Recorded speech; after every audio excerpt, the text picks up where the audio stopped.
Welcome to Fun Facts Daily, your source for just the good stuff. Monday through Friday, we're bringing fun facts and news you can use, all carefully curated to uplift and inform. So give yourself a break, relax, and learn something awesome in just a few minutes every day. Hi everyone, I'm Kyle Wood, and today we're going to be learning about the Great Stupa at Sanchi. But before we get into the facts, let's warm up our brains with a little challenge to see if you can tell fact from fiction. Consider this.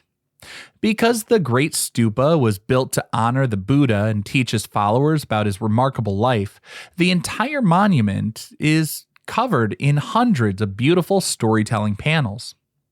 You'd probably expect to see statues and portraits of the Buddha everywhere you look, showing his face and expression in every single scene. But what if I told you that despite being a giant monument dedicated entirely to the Buddha, you won't find a single human image of the Buddha anywhere in the ancient carvings?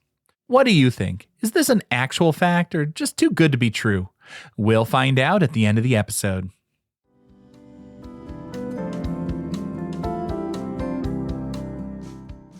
Now for your word of the day. Our word for today is circumambulation. That's circumambulation.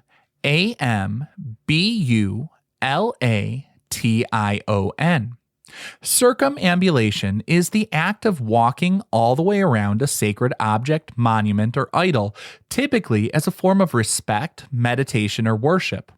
At the Great Stupa in Sanchi, visitors and pilgrims practice this by walking clockwise around the massive brick dome along a designated raised stone pathway. This intentional, rhythmic walking helps individuals focus their minds, leave behind outside distractions, and connect deeply with the spiritual significance of the monument. The word circumambulation comes from Latin roots. Circum means around, and the verb ambulare means to walk.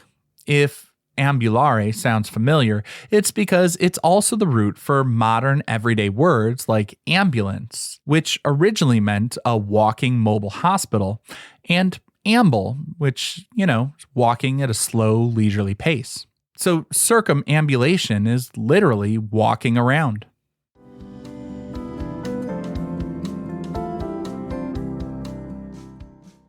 Time for your daily high five, our top 5 fun facts about the Great Stupa at Sanchi. Number 1. The Great Stupa was commissioned by Emperor Ashoka the Great over 2,000 years ago, making it one of the oldest standing stone structures in India. Emperor Ashoka ordered the construction of the stupa in the 3rd century BCE to preserve the sacred relics of the Buddha. Originally, it was a much smaller, humble brick structure that was later expanded and encased in protective stone by subsequent ruling dynasties. Ashoka chose Sanchi not because the Buddha visited or lived there, but because it was near his wife's hometown and sat prominently on a major trade route. He thought that this would get travelers and merchants from all over the world to see the monument and learn about the Buddha's teachings. The transformation of the site over generations shows how central it is to Indian history and culture. As the monument grew, successive dynasties added the grand stone railings and iconic carved gateways that we see today. It's a living timeline of ancient Indian architectural evolution, shifting from simple brickwork to highly sophisticated stone masonry. Today, it stands as a UNESCO World Heritage Site, protected so that future generations will be able to circumambulate and reflect on the Buddha's teachings. Number 2. The incredibly detailed stone carvings on the stupa's grand gateways were sculpted by local craftsmen who specialized in carving ivory. If you look closely at the 4 massive gateways, known as toranas, you'll notice an unbelievable level of intricate detail that seems almost impossible to achieve in hard sandstone. An inscription on the southern gateway says that the Guild of Ivory Carvers from the nearby ancient city of Vidisha donated and carved the stone panels. Because these artisans were used to working with delicate elephant trunks, they brought a unique, ultra fine precision to the stone that traditional masons just couldn't replicate. The ivory carvers treated the massive sandstone blocks just like miniature pieces of ivory. They used delicate techniques on a grand scale. They carved deep, layered relief scenes depicting stories from the life of the Buddha, lush vegetation, and whimsical mythical creatures. It's considered a masterwork of early Indian art because it captures all of this incredible detail down to the folds in the clothing. Number 3.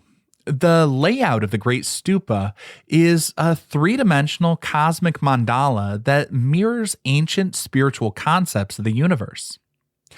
At the peak of the Great Dome sits a square railing called the harmika, which holds a triple-tiered stone umbrella known as a chatra. This structure represents the cosmic axis, acting as a symbolic turning point connecting the earthly realm to the heavens above.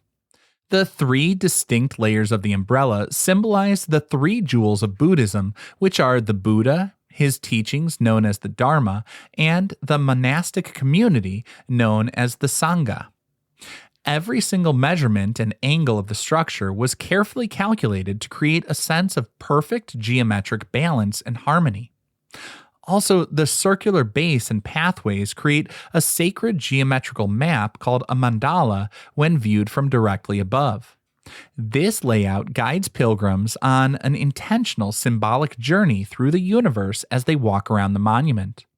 The four monumental gateways point toward the cardinal directions, north, south, east, and west. By organizing the architecture this way, the ancient builders transformed a simple burial mound into a profound cosmic map for spiritual alignment.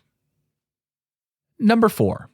The Great Stupa is so deeply woven into the national identity of India, its image is featured on the back of the modern 200 rupee currency.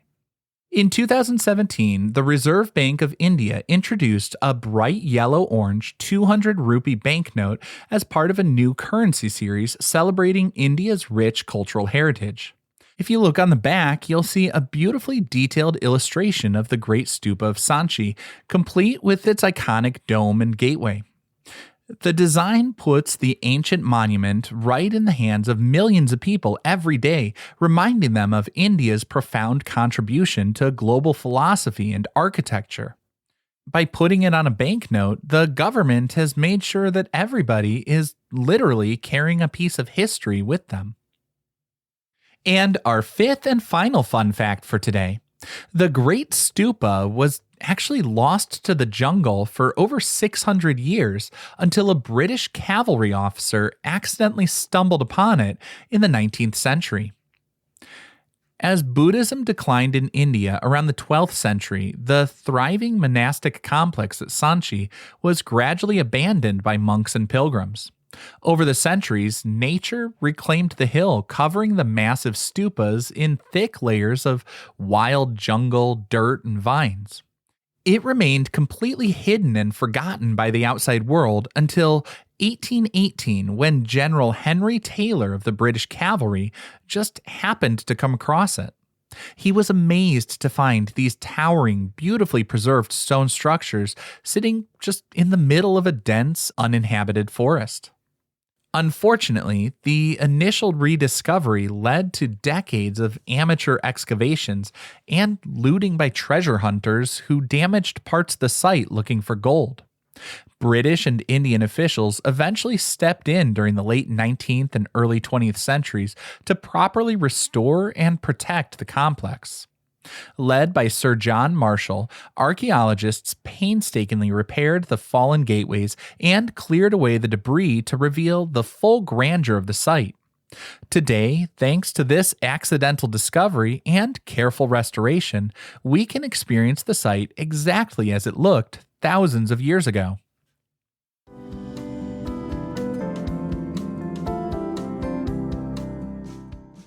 Now for some news you can use. If you want to bring the peaceful, focused energy of the Great Stupa into your own daily routine, you can try just a simple bit of mindful walking. We're usually rushing to get from point A to point B without paying any attention to the journey itself.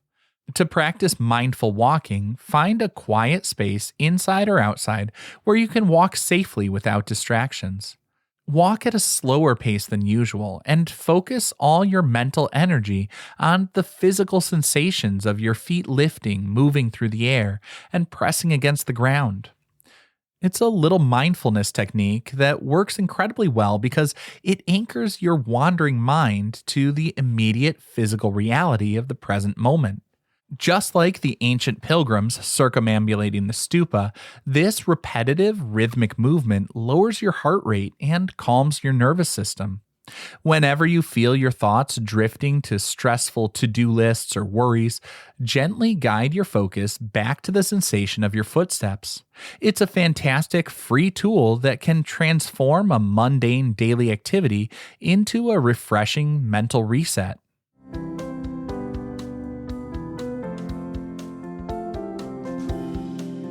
Finally, the moment you've been waiting for. At the beginning of the episode, I asked, could a monument dedicated to the Buddha and his teachings really not have any images of the Buddha himself? Well, oddly enough, that's a fact. During the early era, when the Great Stupa's gateways were constructed, Buddhist art followed a tradition known as aniconism, which completely forbade representing the Buddha in human form. Artists believed that because the Buddha had achieved enlightenment and transcended the physical world, portraying him as an ordinary human would be inaccurate.